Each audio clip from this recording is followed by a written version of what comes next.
Astuce minute, bonjour. Alors aujourd'hui nous allons voir comment attacher des tomates très facilement. Et pour cela du coup il va vous falloir donc une paire de ciseaux avec du fil. Voilà, donc peu importe lequel. Là c'est que j'en ai acheté deux en plus, voilà, parce que dans le jardin il n'y en a jamais trop de la petite corde, de la petite ficelle. Et donc on va utiliser ces ficelles là pour accrocher nos tomates. Mais ce n'est pas tout. Si vous avez une serre comme moi, en fait sur ce rebord là ça va être facile parce que vous allez pouvoir attacher vos ficelles au niveau de ce tube.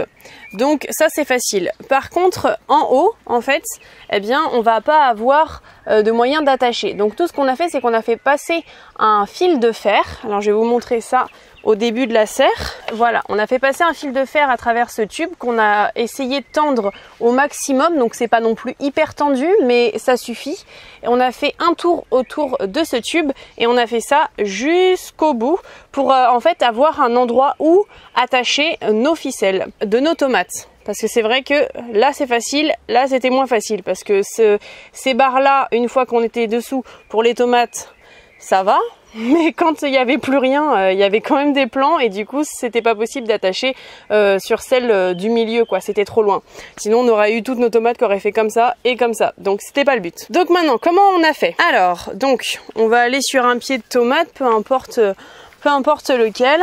Par exemple un pied de tomate là qui est pas trop touffu, comme ça vous allez bien voir. On a attaché en fait, on a fait un double nœud. Alors on n'a pas trop serré fort hein, parce que le but c'est pas de sectionner le pied de tomate, sinon vous allez eh bien avoir une grosse cicatrice et ça va être vraiment mauvais pour vos plants de tomates.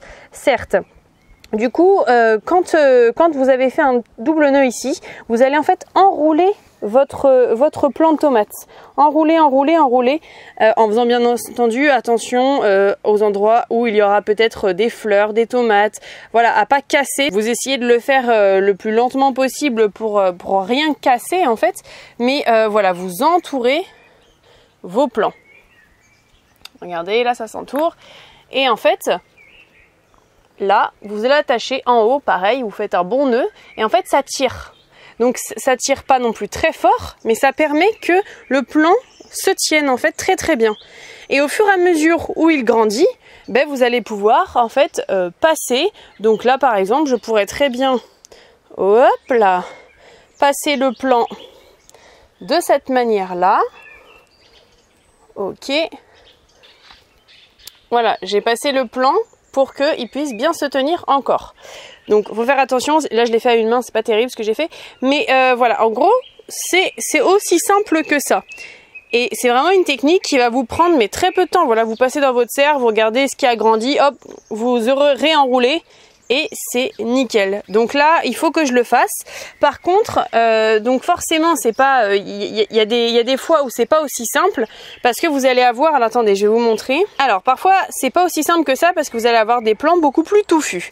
Donc par exemple pour une branche comme ça qui n'était pas bien prise dans cette première branche, vous voyez la ficelle elle est ici, eh bien j'ai mis une nouvelle ficelle attachée à cette branche là que je viens juste de faire, donc pour le moment elle n'est pas encore bien, elle va se redresser au fur du temps, mais c'est qu'elle est assez pliée malheureusement.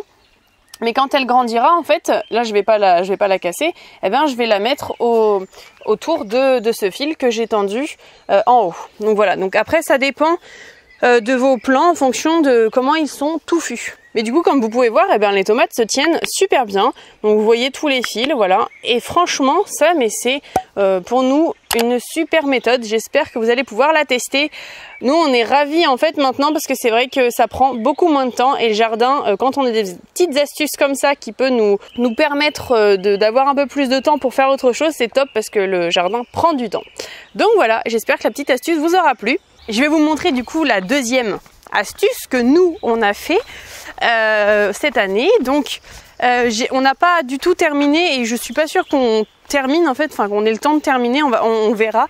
Mais regardez, ça c'est les tomates de dehors. Donc en fait ce qu'on a fait c'est qu'on a enfoncé des piquets.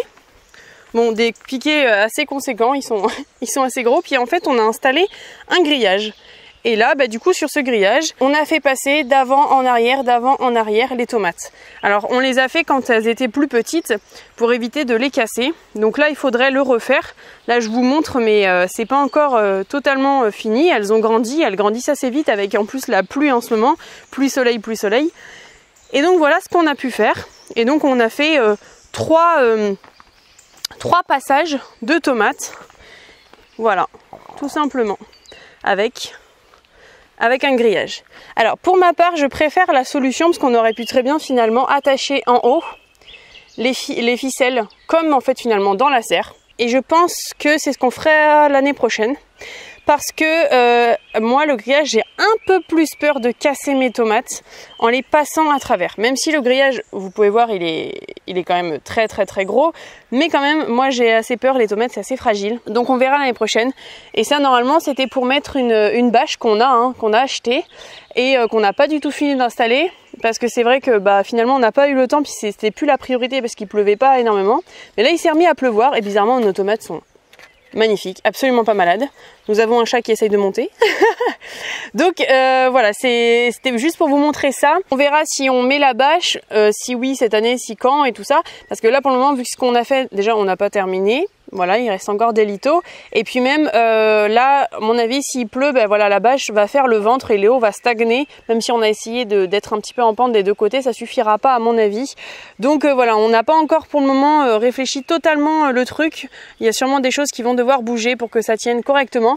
Mais voilà nos 2 techniques pour nos tomates cette année. Donc j'espère avoir pu vous donner de bonnes idées et puis d'avoir dans vos commentaires vos retours et pourquoi pas de nouvelles astuces si vous attachez vos tomates d'une autre manière pour que ça tienne bien, de manière efficace et puis de manière simple aussi, pas trop difficile à mettre en place. Eh bien j'aimerais bien que vous le mettiez dans les commentaires à la fois pour nous et à la fois pour tous les autres qui verront vos commentaires. Voilà, eh bien je vous embrasse et je vous dis à bientôt dans une prochaine vidéo pour une prochaine astuce ou un prochain vlog. Ciao ciao!